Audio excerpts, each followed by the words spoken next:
Olá, eu sou o professor Ivo e dando continuidade à série de vídeos a respeito da disciplina de Segurança da Informação voltado para alunos no nível técnico Informática, eu vou apresentar o capítulo 6 do material da Cisco, Cybersecurity Essential versão 1.0, que aborda o conceito dos 5 noves. Neste capítulo será abordado na seção 6.1 a alta disponibilidade, na seção 6.2 medidas para melhorar a disponibilidade, na seção 6.3, resposta a incidentes, e na seção 6.4, a recuperação de desastres. Vamos iniciando então com a seção 6.1, alta disponibilidade. O que são os 5 noves? 5 noves significam que os sistemas e serviços estão disponíveis 99,999% do tempo. Também significa que o tempo de inatividade planejado e não planejado é menor do que 5 minutos por ano. A alta disponibilidade refere-se a um sistema ou componente continuamente operacional por um determinado período. Para ajudar a garantir a disponibilidade, deve-se eliminar pontos únicos de falha. Então, fornecer também os designs de confiabilidade e detectar falhas à medida que elas ocorrem. Existem ambientes que precisam dos 5 noves, embora o custo para manter essa alta disponibilidade possa ser muito alto para alguns setores. Vários ambientes necessitam de 5 noves, dentre eles o setor financeiro, que precisa manter uma alta disponibilidade para negociação contínua, conformidade e confiança do cliente. Então, as instalações de serviços de saúde também necessitam de disponibilidade para fornecer cuidados ininterruptos aos pacientes. O setor de segurança pública também possui essa demanda e nele inclui aí os órgãos que fornecem segurança e serviços a uma comunidade, estado ou nação. Além dos citados setores aí, temos o varejo, que depende de cadeias de abastecimento eficientes e da entrega de produtos ao cliente. A interrupção ela pode ser devastadora, especialmente durante períodos de alta demanda, como feriados e datas comemorativas. Existem muitos tipos diferentes de ameaça à alta disponibilidade. Elas podem variar de falhas de um aplicativo de missão crítica a uma tempestade forte. Então, como um furacão ou tornado. As ameaças também incluem eventos catastróficos, como um ataque terrorista, bombardeio de edifício ou incêndio no edifício. A alta disponibilidade incorpora 3 principais princípios para alcançar a meta de acesso ininterrupto aos dados e serviços. 1. A eliminação ou redução de pontos únicos de falha. 2. A resiliência do sistema. E 3. A tolerância a falhas. Bom, iniciando a seção 6.2, medidas para melhorar a disponibilidade. Uma empresa ela precisa saber quais ativos de hardware e software ela possui, a fim de proteger esses ativos. O gerenciamento de ativos ele inclui um inventário completo de hardware e software. E isso significa que a empresa precisa saber todos os componentes que podem estar sujeitos a riscos de segurança, incluindo cada sistema de hardware, cada sistema operacional, cada dispositivo de rede, cada sistema operacional dos dispositivos de rede, cada aplicativo, todos os firmwares, todos os ambientes de tempo de execução e todas as bibliotecas individuais que são importantes para a organização. Muitas empresas podem escolher uma solução automatizada para controlar os seus ativos. Para o gerenciamento de ativos, é necessário classificar os ativos, atribuindo todos os ativos de uma empresa a um grupo com base em suas características comuns. Então, uma empresa ela deve aplicar um sistema de classificação de ativo para documentos, registros de dados, arquivos de dados e discos. Também deve padronizar os ativos como parte de um sistema de gerenciamento de ativos de TI. Uma empresa deve especificar os ativos de TI aceitáveis que atendam aos seus objetivos. Também ela deve identificar as ameaças. O US CERT e o Departamento de Segurança Interna dos Estados Unidos patrocinam um dicionário de vulnerabilidade e de exposições comuns, o CVE. O CVE contém um número de identificadores padrão com uma breve descrição em referência para avisos e relatórios de vulnerabilidades relacionados. A empresa também deve analisar os riscos, que é o processo de analisar os perigos representados pelos eventos naturais e causados por seres humanos aos ativos de uma empresa. Então, um usuário ele vai realizar a identificação de ativos para ajudar também a determinar quais ativos são protegidos. E é importante também realizar a mitigação. Mitigação envolve reduzir a severidade da perda ou a probabilidade de que a perda ocorra, né? Muitos controles técnicos mitigam o risco, incluindo aí sistemas de autenticação, permissões de arquivos e firewalls. A defesa em profundidade, ela não fornecerá um escudo cibernético impenetrável. Então, não existe essa ideia de uma empresa impenetrável.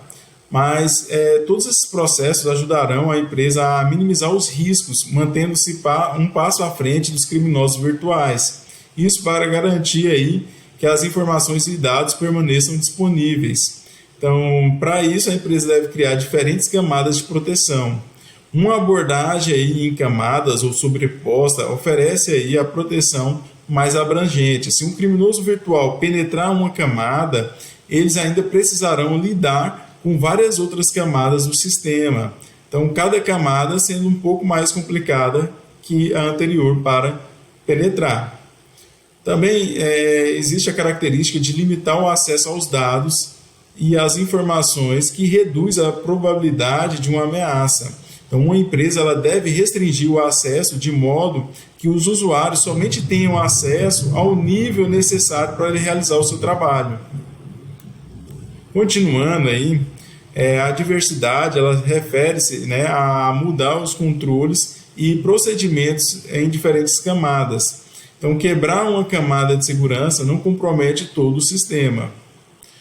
Uma empresa ela pode usar diferentes algoritmos de criptografia ou sistema de autenticação para proteger dados em diferentes estados. Temos aí a ocultação ou ofuscação, né? Ocultar informações também pode proteger dados e informações. Uma empresa não deve revelar informações que os criminosos virtuais possam explorar, como descobrir, né, qual a versão do sistema operacional de um servidor, qual o tipo de equipamento que você está usando dentro da sua organização. Bom, a complexidade, às vezes a gente pensa que a complexidade ajuda, mas a complexidade ela não garante necessariamente a segurança da informação. Então, se o processo ou tecnologia for muito complexo, o resultado dessa complexidade pode ser configurações incorretas ou falha na conformidade. Então, na verdade, a simplicidade pode melhorar a sua disponibilidade. Um ponto falho único, ele deve ser identificado e tratado dentro da sua organização. Então, um ponto de falha único ele pode ser uma parte específica do hardware, um processo, uma parte específica de dado ou até mesmo um utilitário essencial dentro da organização. Únicos pontos de falha são links fracos na cadeia que podem provocar a interrupção das operações da empresa. Geralmente, a solução para um único ponto de falha é modificar a operação crítica de modo que não confie em apenas um único elemento. A empresa também pode criar componentes redundantes na operação crítica, com o objetivo de assumir o processo caso algum desses pontos falhem. A redundância N+1 ela garante a disponibilidade do sistema no caso de falha de um componente. Então, o componente N precisa ter no mínimo um componente de backup mais um. Por exemplo, né, então, no caso dos carros, tem 4 pneus, então o N é igual a 4, e um pneu sobressalente no porta-malas, que é o seu step. No caso, um dos 4 pneus fure, você vai usar o seu step. Bom, a matriz redundante de discos independentes, o RAID, ele combina vários discos rígidos em uma única unidade lógica, isso para oferecer redundância de dados e melhorar o desempenho. O RAID ele obtém os dados normalmente armazenados em um único disco e os espalha entre várias unidades de discos. Se qualquer disco único for perdido, o usuário poderá recuperar os dados em outros discos que também hospedam os mesmos dados. O RAID também pode aumentar a velocidade da recuperação de dados. Então, o uso de várias unidades agiliza na recuperação de dados solicitado, uma vez que depende apenas de um disco, ao invés de depender apenas de um disco para o trabalho. Uma solução RAID ela pode ser baseada em software ou em hardware. Os termos a seguir descrevem como os RAIDs armazenam dados nos vários discos. Então, aqui é um catálogo, um glossário. Então, paridade, a detecção de erros em dados. Distribuição, grava os dados em em várias unidades. E espelhamento, que é armazenar dados duplicados em uma segunda unidade. O Spanning Tree é um protocolo de rede que fornece a redundância. Então, a função básica do protocolo STP é definir loops em uma rede, quando os switches se interconectam por vários caminhos. O STP ele garante que os links físicos redundantes estejam sem o loop.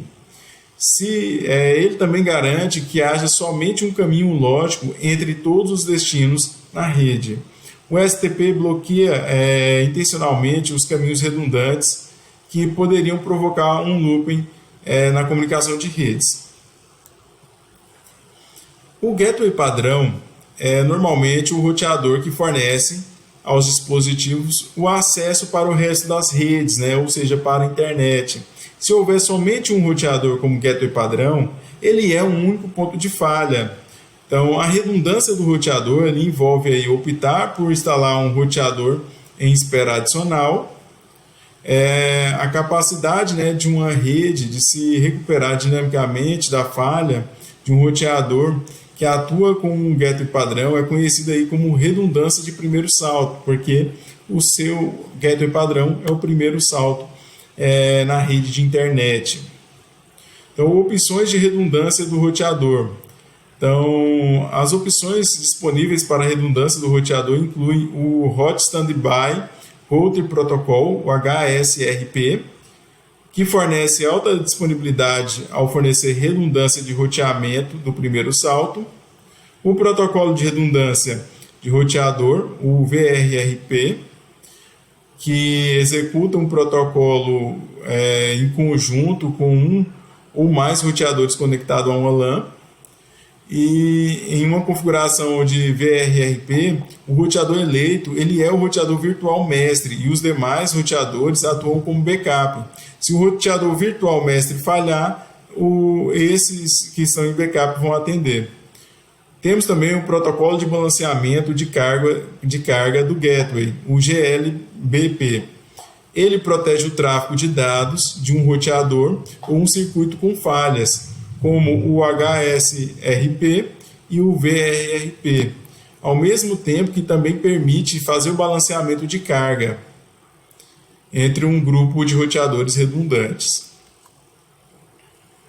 Redundância de local. Uma empresa ela pode precisar considerar a redundância de local dependendo de suas necessidades. Os seguintes itens definem 3 formas de redundância local. Temos a redundância síncrona, que sincroniza os 2 locais em tempo real, que requer aí alta largura de banda e os locais devem estar um próximo do outro para reduzir a latência. Temos também a replicação assíncrona, que não sincroniza em tempo real, mas próximo disso e requer menos largura de banda. E os locais podem estar mais distante porque a latência não é tanto um problema. E temos a replicação em momento específico, que atua realizando a atualização, a localização de backup de dados periodicamente e é a opção mais conservadora de largura de banda, porque não exige uma conexão constante. Bom, a resiliência ela define os métodos e as configurações utilizadas para fazer um sistema ou uma rede tolerante a falhas. Os protocolos de roteamento eles fornecem resiliência. O design resiliente é mais do que simplesmente adicionar redundância. A resiliência é fundamental para compreender as necessidades corporativas da empresa, para depois incorporar a redundância e criar uma rede resiliente. Então, seção 6.3, vamos falar aí de fases da resposta a incidentes. A resposta a incidentes define os procedimentos que uma empresa deve seguir após a ocorrência de um evento fora do normal. Quando ocorre um incidente, a empresa deve saber como responder. As empresas precisam desenvolver plano de resposta a incidentes e montar uma equipe de resposta a incidentes de segurança no computador para gerenciar essas respostas. A resposta a incidentes consiste em 4 fases. A preparação, que planeja a situação de possíveis incidentes. A detecção e análise, que fornece a descoberta dos incidentes. A contenção, erradicação e recuperação, que inclui os esforços para conter ou erradicar as ameaças imediatamente e também começar os esforços de recuperação. E o acompanhamento pós-incidente, que investiga a causa do incidente e faz as perguntas para entender melhor a natureza das ameaças. Existem muitas tecnologias que são usadas para implementar uma resposta a incidentes. A Network Admission Control, NAC, permite o acesso à rede para usuários autorizados com sistemas em conformidade. Os sistemas de detecção de invasão, o IDS, eles monitoram o tráfego de rede de forma passiva. Temos também o sistema de prevenção de intrusão, que opera de modo ativo, né? Ele consegue detectar e resolver imediatamente um problema de rede. Temos o NetFlow e IPFix. O NetFlow é uma tecnologia da Cisco IOS que fornece estatística em pacotes que passam por meio de um switch multicamadas ou de um roteador da Cisco. A Força Tarefa de Engenharia, a IETF, usou o NetFlow da Cisco versão 9 como base para a exportação de informações de fluxo IP, o IPFix. E a inteligência também de ameaças avançadas, elas podem ajudar as empresas a detectar ataques durante uma das etapas do ataque digital. Bom, seção 6.4, recuperação de desastre. Vamos abordar alguns tipos de desastres. É fundamental manter uma empresa funcional, funcionando quando ocorre um desastre. Então, um desastre ele inclui qualquer evento natural ou causado por humanos que danifica o ativo ou propriedade e prejudica aí a capacidade de operação da empresa. Temos os desastres naturais, que são desastres geológicos, como terremotos, deslizamento de terra, vulcões, tsunamis, desastres meteorológicos, como os furacões, tornados, nevascas, raios e granizo, desastres de saúde, como doença generalizada, pandemia, entre outros, e também desastres diversos, incêndios, inundações, tempestades solares e avalanches. Temos também as catástrofes causadas por seres humanos, que incluem aí as greves, passeatas, greves por lentidão, eventos sociopolíticos como vandalismo, bloqueios, protestos, sabotagem, terrorismo e até mesmo as guerras.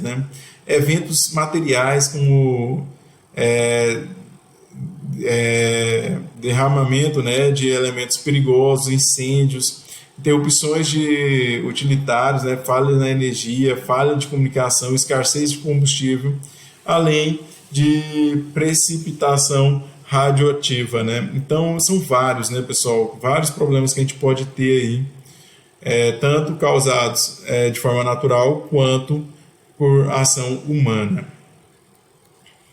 Com isso, surge aí a necessidade de continuidade dos negócios, que é um dos conceitos mais importantes da segurança computacional.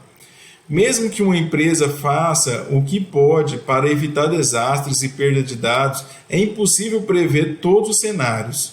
É importante que as empresas tenham planos implementados para garantir a continuidade de negócios, independentemente do que possa ocorrer.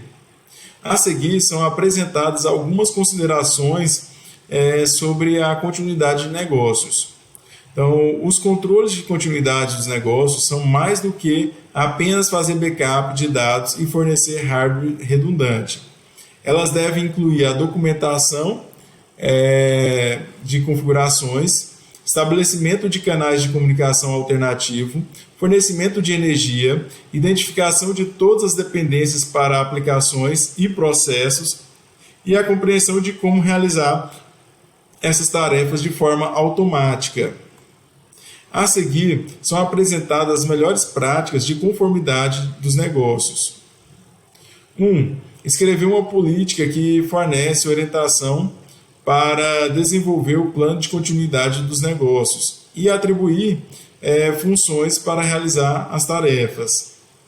2. Identificar os processos e os sistemas importantes e priorizá-los com base na necessidade. 3. Identifique vulnerabilidades, ameaças e calcule os riscos. 4. Identifique e implemente controles e contramedidas para reduzir os riscos. 5. Planeje os métodos para recuperar rapidamente os sistemas críticos. 6.